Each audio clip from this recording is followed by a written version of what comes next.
Would you rather wake up and have a different curse brought upon you for every single morning, or a different body deformation, which could increase or decrease your abilities every morning?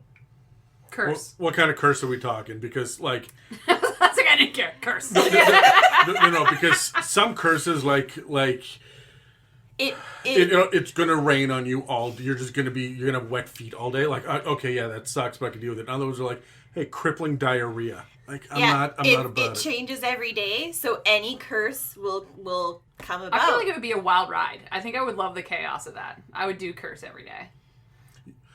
I think I would too if it was short term. If I knew that there'd be an end in sight for it, because I would get really good at managing my shit, and then when it's over, I'm just fucking capable of doing anything. But that's the thing, it changes every day, so you know what whatever curse is for that day is going to end. Right, but you never hit normalcy again. No. At least when I get a physical deformity, my big fucking toe is 4 times too big, or I've got a tooth that's poking the inside of my cheek or something, at least I can handle that shit and hide it some of the time. When the curse is weasels, just weasels, you're going to have trouble hiding that at the office. I just imagine, like, this is a whole Jumanji thing where you have monkeys following you around. Yeah, right? You know, like, all of a sudden your house is just covered in vines. It's like, what witch cursed you today? Roll the dice, BB. And I hope that whatever the curse is gone by the next day. Because, I mean, sometimes the curse is just your fingernails all fall off. But if they don't grow back the next day, like, do these stack? There's a lot of questions I have. Does it stack? I love that. Can you imagine your dating life at that point, though? Like, I'm imagining dating life with that physical deformity.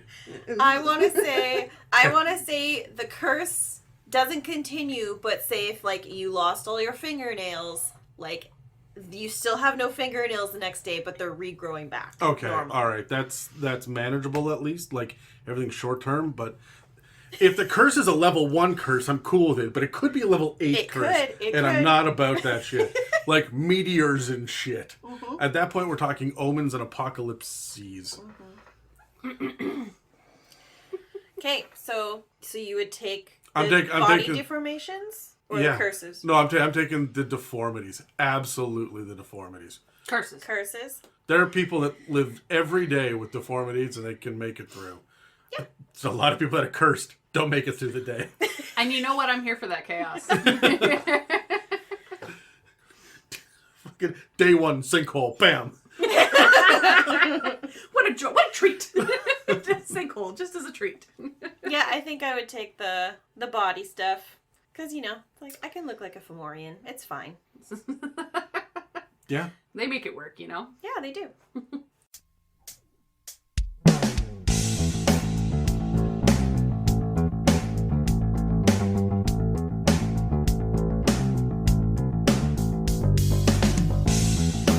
Welcome to the It's a Mimic podcast, where you never know what you're going to get.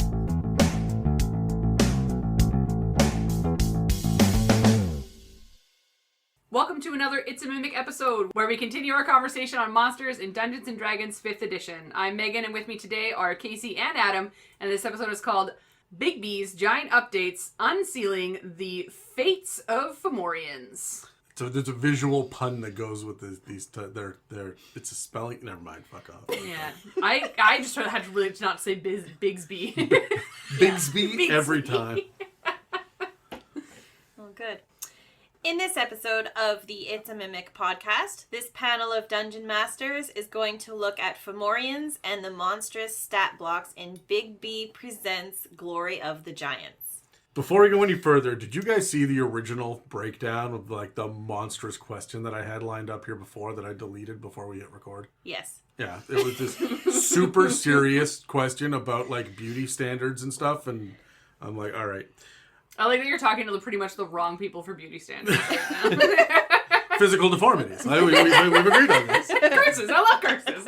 Like the problem is maybe the curse is the physical deformity. Like it's. But I do want to ask, how badly does someone have to cross you before you put a curse, not just on them, but on their entire fucking family tree moving forward? Especially if you know for a fact it's going to work. Are you going to roll for this Yeah, one? let's roll. Let's roll, because I've got some feelings. I like how we're just like, you do it! All right, 12. 17. 11. I will never put a curse on someone because the one thing I can't be is guilty. I can't feel it. I've got a hard line in my heart where I'm like, where I can tread past it into sociopathic. You are dead to me, and I will fucking I will not touch the brakes if you're crossing the street in front of me. But until they cross that line, I don't want to do them like immeasurable harm. And there are babies down the line. Why would I curse the babies? There's hope for the future. What if you curse them to not have babies? Oh, I'm cool with that. Yeah, that's It's done. Yeah. Absolutely. Yeah. But their poor grandmother in the East Coast somewhere. She's had her time. It was a good run. Like, at first I was like, it would not take a lot for me to curse someone's entire family. Like, it would not. Like, to be fair, though, I'm the kind of person that it takes a lot for me to get mad. Like, a lot for me to get mad. To the point where when I do get mad, it's not a good time for anybody involved. Yeah. So I like to think that it would technically take a lot because I would have to get to that point to actually want to, one, curse someone, or B, curse their entire family. But God, do I want to. But I won't because I agree. I would not be able to live with that guilt. There's like a part of me that just like my desire to ruin someone's life stops at me being the cause of your life being ruined. Mm-hmm. Do I want to see someone else curse you and curse your family? Yeah. It's the same thing. Now, not to get political about it, but I'm anti-death penalty. Yeah. I have to assume there's still goodness in everybody. So that's just how I need to live my life. But do I want some people to fucking die? Oh my God, yes, so much. Do I have the right to do it myself? No. But I would like it. Fine. I don't want it to happen. But that's I have want it. specific things in mind, though. For if I ever cross that line. And I will grab the popcorn and watch someone else do it to them. Oh, absolutely. Yeah. This is...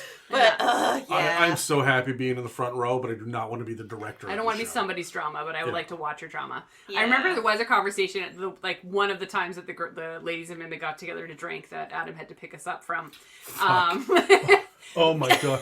was delightful. Not only did I have to pick you guys up from that, but I had Dan with me, and he was the reason why we had to end the evening early. And you all got up and hugged him, and I just got treated like a fucking bitch. Yeah, you were the Uber driver. Yeah, I was. You were the Uber driver.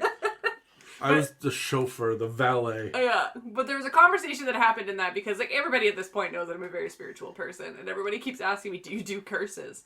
And I'm like, "No, we don't do curses. It's not a thing that we do at all." It's bad to do curses. We don't do curses. Yeah. Do I want to do curses? Of course. Absolutely. But no, I do not manifest that in my regular day life. The more that you focus on doing ill to other people, the more it's revisited back upon you. Mm-hmm. So don't fucking do it. Yeah. Yep. Right. What you give is what you get. Karma's a bitch. Mm-hmm. Yep. And it's real. I've seen it. All right. I'm ready to get back to talking about giants now. So let's jump to an info break. We've previously covered quite a bit in our discussion on monsters in 5th edition. For all of those episodes and more, you can follow or subscribe on Spotify, Apple Podcasts, YouTube, and dozens of other podcast apps. And if you'd like to support us, you can donate through the website, check out our store, or join the Patreon and get access to other episodes and series. If you'd like to pay for some ad space on It's a Mimic, or just send a shout out to a friend, please reach out to us through our email and website that are listed in the show notes below. This is a big week at It's a Mimic. Roman, Megan, and Steve are going to lead us through more character building in Rokugan. The ladies are going to lead us through the differences between ghouls and ghasts. Charlie, Casey, and I are going to lead some of the patrons through more design considerations when it comes to building a homebrew pantheon. And we are going to jam the week full with an extra episode just because it's a leap year. But before we get back to this episode, I want to thank Ian for becoming our latest Patreon subscriber, Robert for running the ongoing D&D trivia game in our Discord, all of the patrons for helping us finally order a new editing computer, and, on a personal note, Megan, Casey, and Elwyn for arranging and facilitating Miega's absolutely wild bachelorette party this past weekend. I think we've almost recovered from it. Anyway, let's get back to this episode.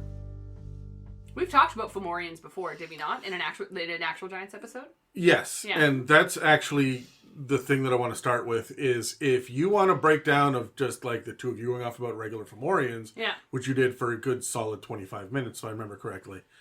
You're welcome. Episode 11 of the Giant series was the one where you guys did that. There was that and Oni, and you got super passionate about the Oni afterwards. Mm-hmm. Of course I did. We love the Oni. So, however, I've never talked about Fomorians, and Fine. we do need some context. So No, he needs a 25-minute speech. So context for this episode, because every Fomorian that we're covering is going to be in stark contrast to the base Fomorian, right? So let me talk about the lore and what those ones from the Monster Manual have to offer. It says right in the Monster Manual, like the first sentence is, these are the most hideous and wicked of all giant kind. They are the godless Fomorians. And I gotta ask, are they really more evil than hill giants and fire giants and frost giants and trolls and ogres? I feel like... They're just misunderstood. Yeah, it feels a little like... They've been put through a lot. This might be some victim blaming. I mean, yes, there's been some toxic qualities to them in the aftermath, but... they got betrayed, man. They really did. So, let's get into it. They're hideous. Their ugliness is their curse, and it's supposed to reflect the ugliness in their hearts. They used to be one of the most aesthetically pleasing and magically talented races in all of existence, but their high intelligence didn't translate to high wisdom, and they became greedy, and they made a play for more power and more magic. They attacked the Feywild, looking to steal Fey magics for themselves. But fucking with the Fey is not recommended unless they have invited you specifically to fuck with the Fey, but then have at her and you do you, so... Yeah, it depends on the kind of fuck with the Fey you're going for. Yeah. One is alright, one is not so good. Well, the Fomorians did the not so good one. They fucked around and found out. They did. And they found out the hard way. So they were cursed to be so misshapen and deformed and hideous. When the Fey defeated them, they started digging down into the earth of the material plane to avoid their shame and the consequences from their fall of grace. They dug so deep that they ended up in the Underdark, where they did some self-reflection and some trust falls and worked out their toxic behaviors. I love Can you imagine that was the that's how it worked? of like again like the trust falls of like all their limbs are just like noodling about. Yeah, no, absolutely not. They're still full of fucking rage and violence after losing their place. They were above hill giants in the ordning, and now they are cast low. They pretty much hate everything, especially their god, Karantor, who tempted them with more and more power and glory and led them to their downfall. But don't worry, Krolantor has also been banished to the Underdark, but he's in an underground god prison, and the Fomorians couldn't care less about him anymore. So, fuck that guy. Yeah. Fomorians still remember their old ways of life, though, and so they surround themselves with beautiful grottos full of gleaming crystals, bioluminescent fungi, awe-inspiring mushroom forests, and flowing, gently cascading water features full of fish and aquatic life. But before you get to these oases in the middle of the oppressive Underdark, you have to pass through blood-smeared caverns full of displayed corpses of their victims who have been ripped apart and purposefully stitched back together wrong, which is fun. How fun. Yeah. But once you get past these warning trophies and assuming you can escape their abnormally high perception, you then have to avoid both Fomorians themselves and the slaves that they have subjugated. But again, don't worry, there's not a whole lot of slaves, mostly because they're prone to getting eaten as soon as they fail a task or two. Oh, nom nom. Yeah. So your life as a slave is short. They want to eat you before you get to that, like, emaciated level of, I feed them, but I don't feed myself, so. Yeah, they want some meat on the bones still. And they're not going to feed them to make that happen. No. Yeah. As for allies, they probably don't have many because they like to betray people. It's just like in their nature to do so. Other than that, these huge CR8 creatures are chaotic evil. They've got 120 feet of dark vision. They speak giant and undercommon. And they've got some pretty gnarly attacks, even outside their 3d6 plus 8 Great Club multi-attack. The signature move is their evil eye, because apparently every single one of these nearly naked purple hairless hunchbacks have one big old yellow cat's eye that forces charisma saves against some pretty meaty psychic damage. That's how ugly these monsters are. Like, they look at you, you look them in the eye, and you just get a fucking headache. So, Also, this can be used as part of the multi-attack, so it sucks. They do this over and over again. Yeah. What's not part of the multi-attack is the once per short or long rest stare that passes the curse to a victim who fails the evil eye attack. That victim becomes deformed like the Fomorian, loses half their movement speed, and they gain disadvantage on ability checks, saving throws, and strength or dex-based attacks. You have to finish a long rest each time you want to retry the DC 14 charisma save. So if you fail it the next day, nope, you're still fucked for a day. If you have some bad rolls, you could be like this for a week. Yeah. Bad times are had. Also, it doesn't say this anywhere in the stat block, but the lore is pretty clear that the reason that they wear loincloths is because no clothing will fit their misshapen bodies. So I'd have the clothing rip and armor like restrain a cursed character until they spend, I don't know, like 2d4 rounds getting the armor off. Right? Yeah. Like, make it fucking hurt. And just because I know you two love the detail, they're too misshapen to throw rocks. No way. Yeah, it says that right in the lore. No, it doesn't. Yeah, it absolutely does. Did we call that out in ours? I don't remember. I don't think we did. If we did, I would have remembered it if I had called that out. So yeah, their bodies don't move well enough. Honestly, did you guys see 300? Oh, yeah. I can never remember his name, but you know the misshapen hunchback and that guy, you make that guy 18 feet tall, that's a Fomorian. Yeah. So Yeah.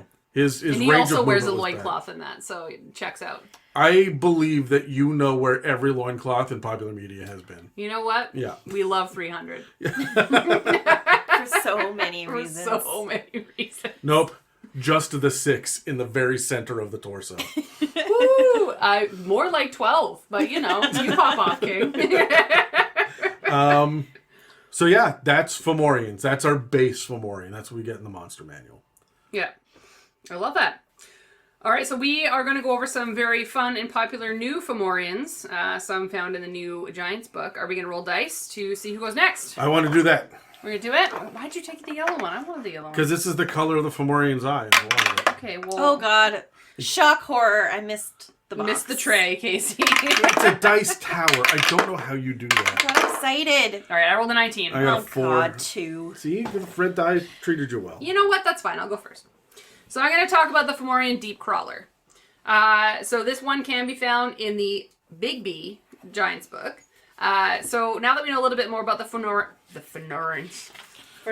My big problem is not saying Fomorians because there are monsters called Formians. Formians, yeah. And they're fucking ant creatures. Ooh. And Yeah. I get them confused all the time. So That's fair. All right. Well, now that we know more about the Fomorians, and that, of course, the legend lore to have been, like, banished the Underdark due to being failed takeover of the Feywild, XYZ. These ones are the ones that kind of adapted and survived to the fact that they can crawl within the tunnels and the caves of the Underdark. So the imagery for these are, like, that they're, again, humanoid beasts that have, like, a lot of arms and legs, but they're kind of wrapped into, like, a ballish feature to feel like they can like crouch and move their way quickly through a tunnel. So they do have the cat-like eye that we described. Like they're very bony, very lanky, but they are bent and contorted in such a way that they can again crawl through and like move through tunnels quickly. And in fact, their strength is extremely high to help them be able to crawl up walls and move through these tunnels at any speed that they so choose. they look like contortionists in the art. Oh, let me tell you more about them then. So reflected in their stats, they do get a +6 to strength and a +5 to con, which is matched with not only a 30-foot walking speed and a 30-foot climbing speed to match kind of the fact that they have a high strength and they can just climb walls. Right? Okay. Mm-hmm. So they move, like, they don't move quickly. And because imagine in my head, like with giants, they tend to have a higher speed because they're up higher naturally. It was a conversation we have on a regular basis. Yeah, they're... These And are they're- little balls of giant. No Fomorian moves faster than 30 feet. Yeah. That's part of their misshapen nature, right? Yeah. So, but these ones can climb walls because they have such a strong grip, and they've adapted to the fact they're in the tunnels of these Underdark areas. They're like Golem. Yeah, very Like much a really Golem-esque. big Golem. And again, the loincloth just speaks for itself, right? I assume you don't want to be crawling behind this guy. No, you're don't. gonna You're gonna get some. you're gonna get some Underdark winks. taint there. Yeah, A couple of winks from some areas. it's not the yellow eye you got to worry about. Yeah, right. Moving on for ability. No.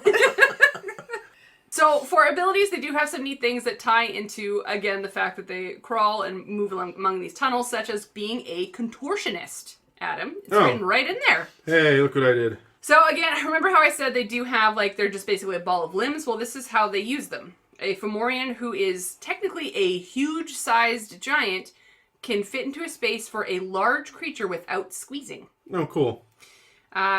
Which means that a Fomorian who is... Oh, sorry. Being a ball of limbs crouched within the tunnels also gives them what is called crawling stance, which also means that they can, if they are knocked prone within the tunnel itself, it does not grant advantage on attack rolls, and they can move at their regular speed. So technically, it's negated if they're knocked. There's no such thing as being knocked prone for them. Yeah, that's like their natural state is basically prone. Yeah, they so, move that way. Yeah, okay. So being contorted and then just moving through, and then they cannot be knocked prone technically within their own spaces. And on top of all the creepy limb abilities, they can have spider walk, which is basically their ability to move along difficult terrain or surfaces without needing an ability check. So they can climb on ceilings, go upside down, go up the sides of walls, so on. So if you get out of a tunnel and go into a cavern, they can climb up the walls. Yeah. Oh boy. This is one of these like weird editing things, and it's such a fucking nitpicky thing for me, but they list the climbing speed as 30 feet, and then they give you spider climb anyway. Yeah. Right? Why would you list it at 30 feet when spider climb is right fucking there? Yeah. Which, like, that is it's redundant. Yeah. There's so much in the later books that if you are used to looking at stat blocks, you will see that it doesn't make an ounce of fucking sense. Yeah. There's no overall oversight here, so... You're not wrong. I do love the fact that they've got a -2 to charisma, by the way. Yeah. And I think it's because of the Skrillex haircut. The well, they don't have many language. What are the languages they have again? Giant and Undercommon. Yeah. Undercommon, obviously, because of where they're from now, and Giant because they're giants. Yeah. Like, they're just going to be babbling in an Undercommon, I think. And it's going to be really bad Undercommon. I imagine them beatboxing dubstep at you as they come down the fucking tunnel. Why dubstep specifically? Because Skrillex. Oh, that's fair. Well, it's coming together. Yeah. And they're so grotesque that you are like shocked, but then you kind of just feel sad. And so, like, how can they convince you to be intimidated or anything, Oh, like, okay, so I worked at Fright Nights. One year we had contortionists, and we dressed them up as clowns, and we sent them out into the audience to go at people. And Megan, you keep saying, oh, they've got all these arms and legs. They have 4. But the art looks like they've got fucking 12 until you look closely, because they're not But in if the they're right rolling spots. around as a ball of arm and leg, you're going to think they have more. Yeah, and just the weird, unusual, like, one of the, okay, in the original cut of The Exorcist, they don't have her walking down the stairs upside down on her hands and feet. Mm-hmm. They added that in the like 20th anniversary release. And I saw that. I already seen The Exorcist, but when they did that in like 1997 or 8 or whenever it was, doesn't matter. I saw it in theaters. And that scene scared the shit out of me because it wasn't in the original. I wasn't expecting it. And suddenly she's doing this weird body movement. And since then, you can't have an exorcist kind of movie. No exorcism of any kind, no demon possession, without somebody doing a weird contortionist upside down walk, usually along the ceiling or something, right? Like, yeah. And so that's very much the creep factor here. So body horror, as we like to say. Yes. All right, but to finish these guys off, they also have what's called So to finish these guys off, let's talk about what it's like if you're going to fight one. So they do have a multi-attack with its arms, and in my mind also could be their feet, which is a slam attack. And then, but also they have what's called crawling hex, which is the Fomorian targeting anyone within 60 feet and make a DC 15 wisdom save to take 78 psychic damage. It also knocks them prone and they become cursed for 1 hour. While cursed, they cannot stand up or end the prone condition themselves. Holy shit, that's brutal. So, like, I love how, like, in our games when someone's knocked prone, it's always just like, it's fine, I just have to take half a move to stand up, but I'm still right beside the thing, I'm gonna fight it. No, you're right beside the thing, and you can't stand up. Which means it still has advantage against you. Yeah. You have to crawl away to impose that disadvantage from a distance. Yeah. Holy crap. Yeah. So you have to get help. You literally have to be dragged out of, like, this thing's range to be, like, lifted, or, like, how do you even, like, undo prone for someone else? Do you just pick them up yourselves? Yeah, you strap them on your back like C-3PO and Chewbacca. Like, that's how you make that shit work. Fair enough. You hope they're a fucking gnome and you're a Goliath, because if the Goliath goes down, you're just going to ride the Goliath for the next hour. Tell me more. When two men love each other... I knew it! When two men love each other, have had enough alcohol. It's really one or the other. Yeah. All right, at the end of the day, all these underground traversing abilities mixed in with this nonsense of being able to knock you prone and not be able to stand up makes them a CR of 10. So still kind of like a higher tiered party to come across these. I feel like you're not going to be venturing into the Underdark unbeknownst at an extremely low level, but these are going to definitely... Fuck, you'd say that. Out of the Abyss is just like, fuck you, here you go. Level 1, enjoy your life, yeah. No, I hear that. But, like, if you're going to come across one of these, like, I would expect that you're in a different part that is... It's like you should be killing sheep at level 1. But, you know, that's just me. But anyways, that is the Fomorian Deep Crawler. Cool. Yeah. So let's roll some dice and let's talk about this sucker. I'm going to fucking take the red one again. 17 for me. 16. I'm at an 8. You bumped me. Awesome. All right, so we're going to first start talking about, like, the role-playing aspect of things. We can talk about any option we want to when it comes to role-playing. I kind of want to talk about what a rumor about this monster is going to be, right? Mm-hmm. Because in my mind, this thing is a thing of horrors. It's like a story that you tell your children at night to keep them from going into the tunnels within the town. You know what I mean? Yeah. It's kind of like, I keep wanting to say it's the hills have eyes. It's just the one eye. It's the one eye. Yeah. The hill has eye. The hill has eye. Yeah. But again, it's that nightmare tale that your parents tell you so that you don't go too far to the caverns or the mines that you're like. Can you imagine it being like a little mining town that you're a part of? And, like, you warn the children, do not go too far. It is a working environment. It's dangerous. But this is the nightmare that will come for you at night if you're being a bad child. This is absolutely what Darrow and Duragar and Drow are going to tell their younglings in the Underdark. Yeah, absolutely. So it's just I feel like if you're going to have a campaign, it's just something that's told in the background. Or if you're about to traverse into a tunnel, maybe one of your players has been told these nightmare stories at one point, being like, or they're afraid of the tunnels because of this reason, or an NPC is afraid of these tunnels for that reason. Not because they've seen them, but because they've heard about them. Mm-hmm. And then it's just kind of like a warning sign, right? And, like, you could even be like, they come at night and they steal your children away if you aren't being good or what have you, right? The opposite of a good Santa Claus. But yeah, who's next? I think that was me. That's you? Yeah. Casey, what do you think for role-playing? Okay, so, like you said, Adam, I immediately thought this is just a huge-sized golem. Yeah. Like, with like, one squished-in eye. Yeah. One bulging eye only. So, I imagine it, what's the perception? Oh, it's pretty high. Oh, yeah, it has high perception because of that one eye. Mm-hmm. I imagine it lurking in the shadows in a cave, and it's absolutely not what you're going to expect down there. You might expect giant spiders or something like that are going to be no hard pass that are going to be lurking. Oh, and you'd hear the skittering up the wall, yes. And you look and it's this fucker. Yes, I'm imagining now you see the two cat eyes open. You think it's one monster, yes. But it's two. Yes.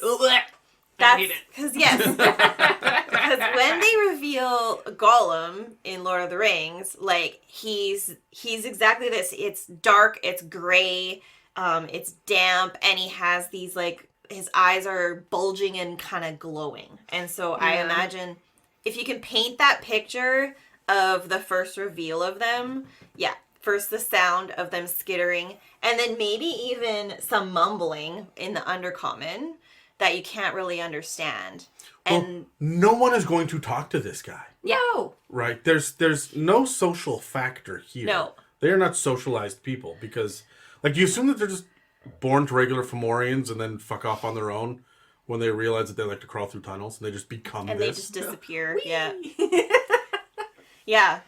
And so I would totally do that and set the scene for how they behave like that creepy, crawly, spider-like, golem-like creature that you come across when you go into an opening in a cave. And it might even be hunched over, like gnawing on something.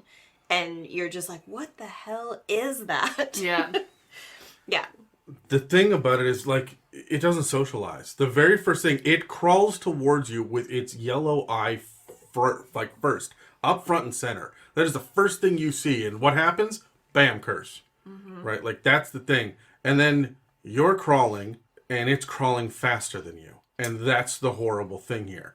This is the Descent, only way fucking bigger. I like The Descent. You hate The Descent. I didn't like The Descent. I gave it a rewatch not long ago, and I realized that I don't like The Descent. I just think the monster design is lazy.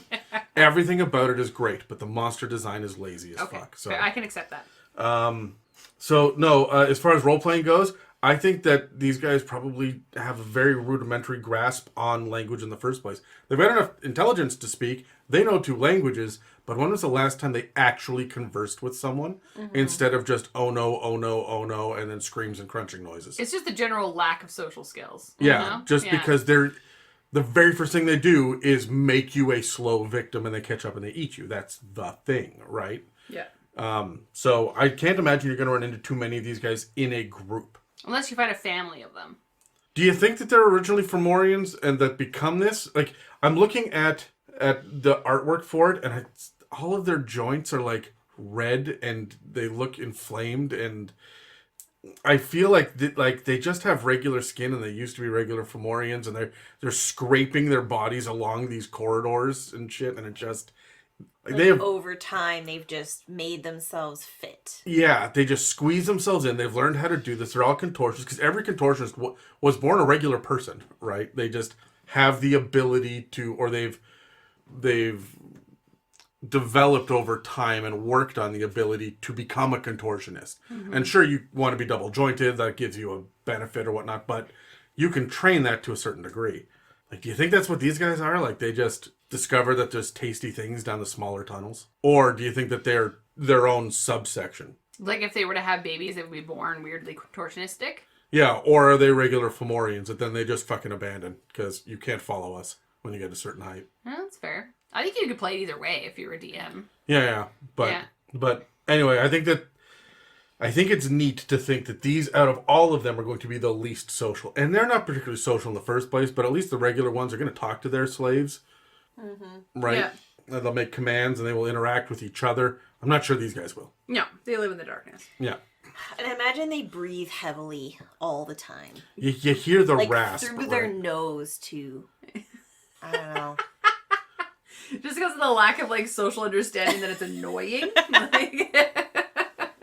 Also, there's probably not a lot of air down there. I feel like they're just used to, like, grasping at airs. I don't know.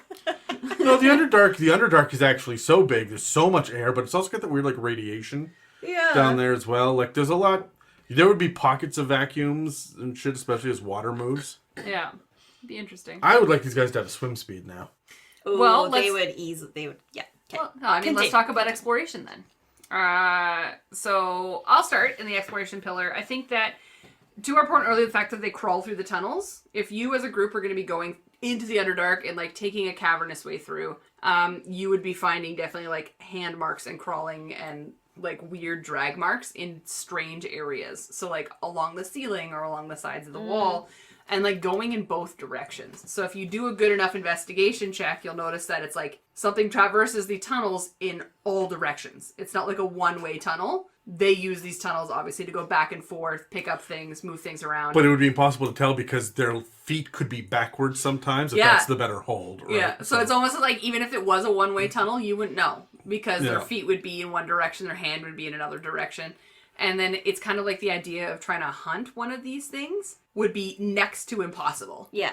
Because you're constantly seeing all of the hands and feet turned in different directions. Yeah. So if you were playing in a campaign where you're hunting one, it is going to be grasping at straws. They're going to have to, like, definitely depend on knowledge of the tunnel system. So you'd have to go and find someone that knows the area. Or you're going to have to find someone that can, like traverse how most recent this thing was going through. And I can't imagine that they don't, this is going to get gross, but I can't imagine that they have a bathroom area. No. No, they just go wherever they are. You said they have one class. I'm looking very closely. There are no clothes. These guys are naked. They just drop scat where they are and keep moving. Yeah, right? So, like, I feel like that's boy. going to be a thing that you're going to have to, like, Yeah. encounter. It's not going to be a great but tunnel to go through. These are huge-sized creatures. You know that scene in Jurassic Park where they come across the dino shit? That's what you're talking about. Like, you will have to, like, all right, everybody roll a constitution check as you squelch your way around this. Oh, I hate that You love word. a good squelch. Yeah. Told you it's not the yellow eye you gotta watch out for. Yeah. God damn it, Adam. I hate it. What about you, Casey, for exploration? Okay, well, we have talked about contortionist a lot. Imagine how to bring this out of the Underdark and bring it maybe potentially in an opportunity to encounter it elsewhere. A traveling carnival that holds this thing in like a chest And hunts them. and like it's a chest because it can just contort and be stuck in there, and they use it for a prop and they use it for like attacking things or whatever. But yes, that is how you encounter it. Is that it is part of a traveling circus. Probably you'd find it in Ravnica, you know? Yeah. I'm also imagining that, like, there's a team that would have to go down and, like, find one every once in a while when it dies, because I feel like it wouldn't be able to survive in the upper planes. And by upper planes, I just mean regular ground. Yeah, like material plane. Yeah. Yeah. Ooh, yes. Or you have just a crazy ass leader of this traveling carnival who has heard about these things and wants it for their traveling circus and hires you to go find one. This would be a feature at the Witchlight Circus, which is the Wild Beyond the Witchlight, the carnival there that like is the door to the Feywild. Like it's built right in. Mm-hmm. So Yeah. they could have one of these. I like it. Cool. Yeah.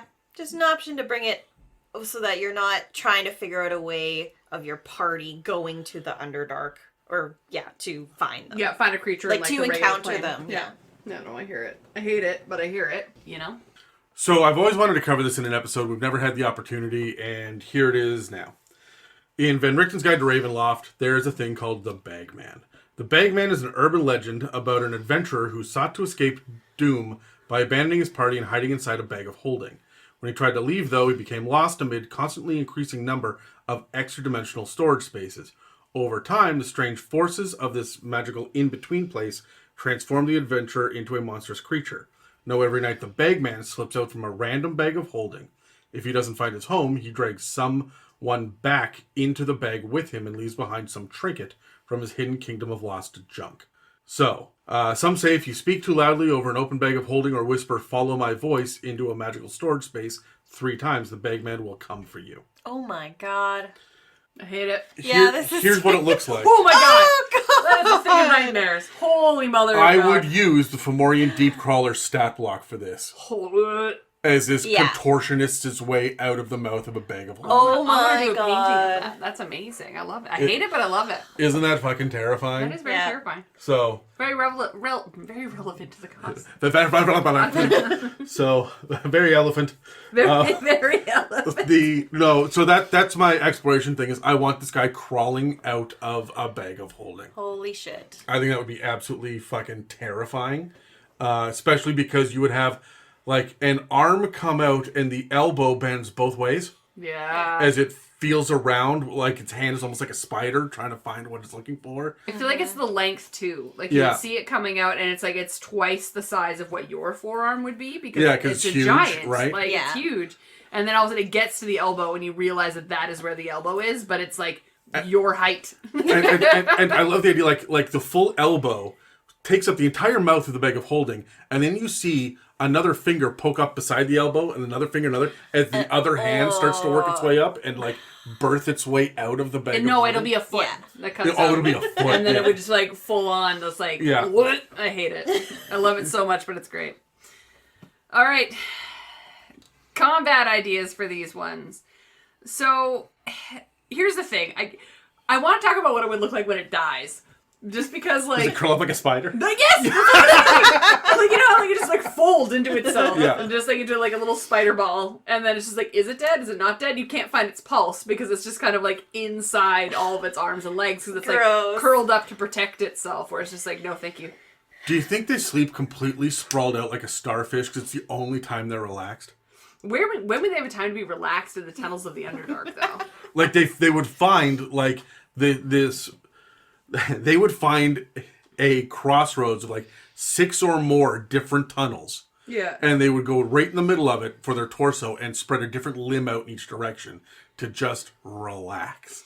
And that's it. So you would walk into a giant purple sole of a foot. Yeah. And then it would like worm its way back to the body if it woke up, and then it would flip around and start contorting its way down. No. Here's what I see. They sleep in hammocks that are like hanging from the ceiling. And then when you walk up to like a weird, like almost like colony of them that are just kind of sleeping for the night, and you have to walk through really quietly, but all of a sudden, of course, your paladin who's wearing fucking full plate armor makes a noise. All of a sudden you see both arms and legs come out of the fucking hammock like it is like a fucking spider egg sac and pulls itself out. I love the idea, like, you are not that paladin in 90% of the games you play. I'm always... Yeah. It's me. I want to take it a step further. These guys don't wear clothes. It is cold in the Underdark. There is no sun. Yeah.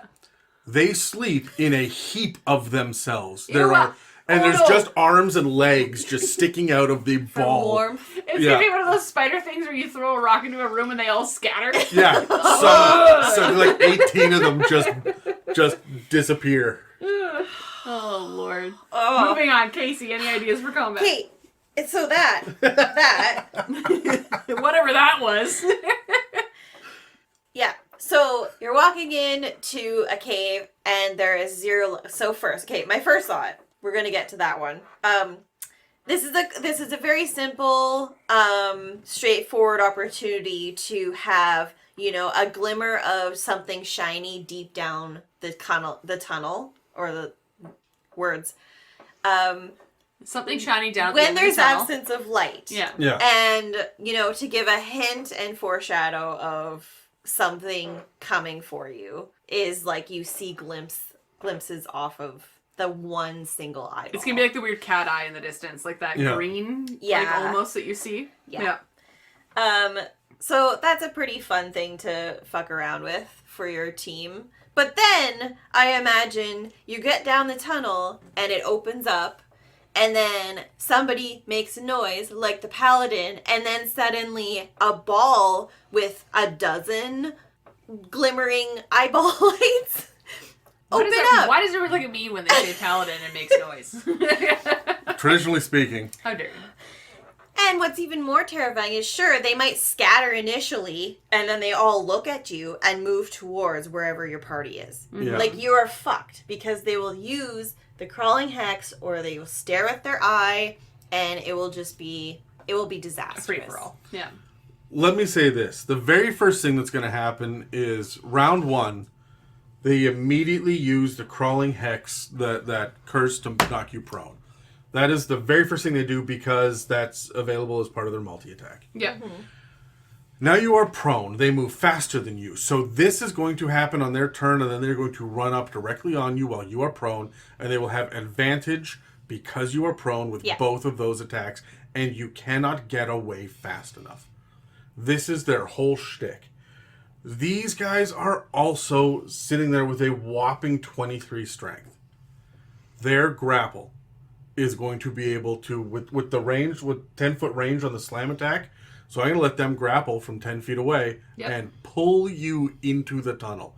So I imagine you are walking through a corridor in the Underdark, and you look up and see a yellow eye staring down at you from one of these shafts above, and then suddenly a 10-foot long arm reaches down, grabs you, has advantage to pick you the fuck up because you're prone, and just yoinks you up into that tunnel. Oh my god. Yeah, if anybody has seen or played Legend of Zelda, there's those little like purple hands that crawl around, and like they hide in the ceilings, and then if you stand too long in one spot, they come down and grab you. So it makes you keep moving in the video game. So you can imagine as a DM you can do that almost. But getting hit by this slows you the fuck down, right? So, or like whoever's leading in the marching order suddenly just gets falls forward and lands on their face, and then just gets yoinked into the darkness. That's a classic horror film moment right there. Yeah, we love that. This gives us that. Take out the guy with the torch. Yeah. Ooh, okay, It's but always everybody the has dark leader. vision these days. It's gonna be the one dragonborn on your team, like, what's happening? And the human paladin, yeah. I know. But they're the one carrying the torch, okay? We get taken. Taketh away. Jesus. Oh, Lord. All right, that's enough of that one. Let's move on to something else. Who was next for... I think it was you. Yeah. All right, Adam. What do you got? I have the Fomorian Noble. Tell me Because more. I wanted the pretty one.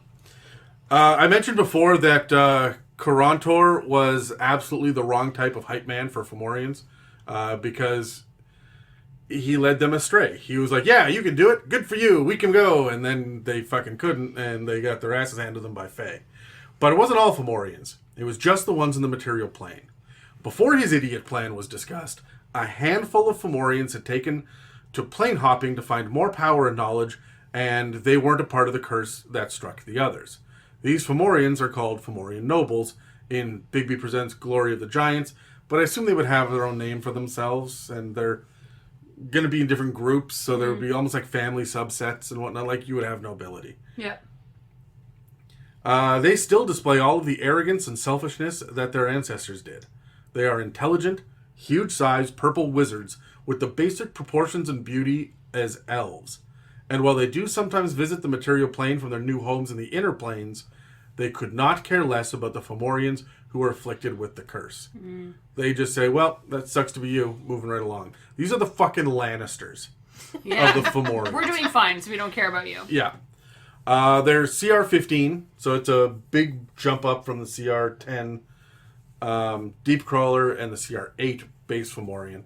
But they are also chaotic evil, and they've got some nasty spell casting, which I'll get to in a moment. Their AC is low at 14, considering their CR, but they have mage armor, so it's effectively 17 in combat. They have 22 D12 plus 110 hit points, which makes sense because their con sits at a +5 modifier. In fact, all of the stats range from above average, like wisdom, all the way up to powerful as hell, like their 23 in strength. Their mental saving throws all get decent bumps in the high single digits, and Arcana, Stealth, and Perception also get some boosts as well.